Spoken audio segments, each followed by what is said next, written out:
Welcome back to the channel, everybody. I am Brian Lee Durfee, author of The Forgetting Moon and The Blackest Heart, both books published by Simon & Schuster's Saga Press. Today I'm going to be reviewing Magic's Pawn by Mercedes Lackey. This is book number 1 in the Last Herald Mage trilogy. We've got book number 2 and 3 over here, and we will show you the covers of those in a second.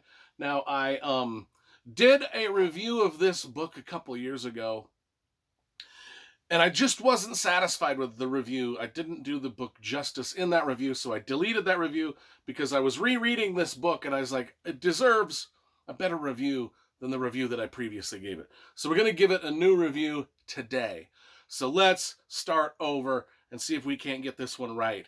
So let's start with the covers. Now, these books came out in 1989. I remember reading them the first time back then, and I bought them strictly based off of these amazingly gorgeous covers by Jody Lee.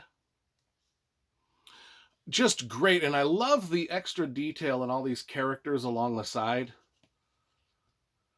and just the scroll work and the color, and it's just an absolutely wonderfully designed book with all the stuff that wraps around. And each one of them, even book 2, has the similar look to it with the side illustrations, and then book 3, again, similar to the other two. And then when you put them all on your shelf together, they match great. It's just absolutely... Daw Books did a spectacular job packaging these books. Now, another one of the reasons I wanted to redo this review was because I consider Mercedes Lackey a friend of mine.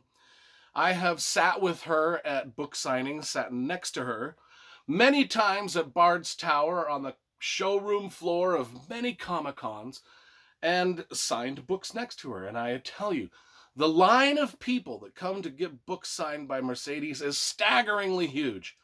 Not only that, but about every person in that line has tears in their eyes when they meet Mercedes Lackey, and then they say to Mercedes how much they love her and her books and how her books changed their lives, particularly this trilogy. This trilogy goes down in fantasy history as one of the first ever fantasies to include LGBTQ characters as main characters, complete with exploring their relationships with other LGBT characters. And so it was groundbreaking. 1989, groundbreaking.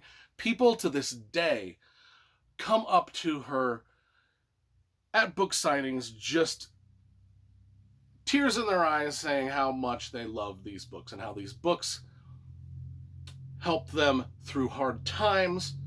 And you know how it goes when, especially back in the 80s and 90s, when things weren't as accepted as they are now, And if you were an LGBTQ individual and you had these kind of books to relate to, what a great thing to have in your life. And I've seen it in their eyes. I've seen them at the book signings, and I've seen how wonderfully Mercedes Lackey treats her fans. She's just a great lady. After the Kansas City Comic-Con, I took Mercedes in a drive in my Dodge Challenger through the streets of Kansas City. I drove a little fast. I scared the crap out of her. I will admit, probably not the wisest thing to do, but that's a story for another time. Anyway, let's talk about the book itself. Vaniel, our main character, he breaks his arm in the beginning whilst sword training with his cousin Radoval. Now, Jervis is sort of their trainer, and Jervis is a bit of a jerk. And Jervis is like, he claims that Vaniel's a cheater and just a no good, and is just lazy and has potential but doesn't fulfill it, and yada yada yada. Meanwhile, Vaniel's sister is a very good swordsman.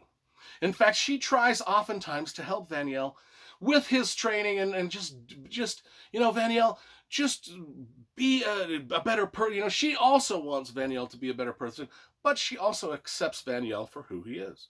Now, Vanielle's father is a lord, and he just wants Vanielle to be a normal guy and just become the heir of the holding. And that's your destiny, son. Just do that. And Vanielle's like, no, I want to be a bard. I want to be a traveling minstrel. I don't want to be the heir to the holding. I don't want to necessarily be a sword fighter. I don't want to be a warrior. I just want to be a bard. And everybody in the place is just kind of like frustrated with this guy, Vanielle, because he wants to do his own thing. And nobody really wants to let him. The only person that seems to have any compassion for him is his sister, Lisa. But she leaves to go join the guards because she actually is a really good sword fighter. She would probably be the heir to the holding that her father wants if she was a guy.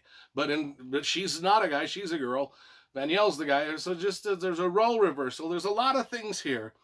There's a lot of role reversals where, people's expectations, and that's the thing, that's the theme of the story, is people's expectations. And is it mandatory that we live up to people's expectations, or can we be as Vanielle and do our own thing, even if it means our interpersonal relationships? And we'll get into the LGBTQ stuff a little bit later, but even if our interpersonal relationships are a direct offense to everybody that is around us too. Not only do we want to be a bard, but we want to love who we want to love, and nobody is on board with any of our ideas. And that's the point of the story here. So his father is frustrated and sends him away. His father actually calls him a popinjay, a sissy, a weakling. I am going to send you away to live with your aunt, and what was her name? Seville.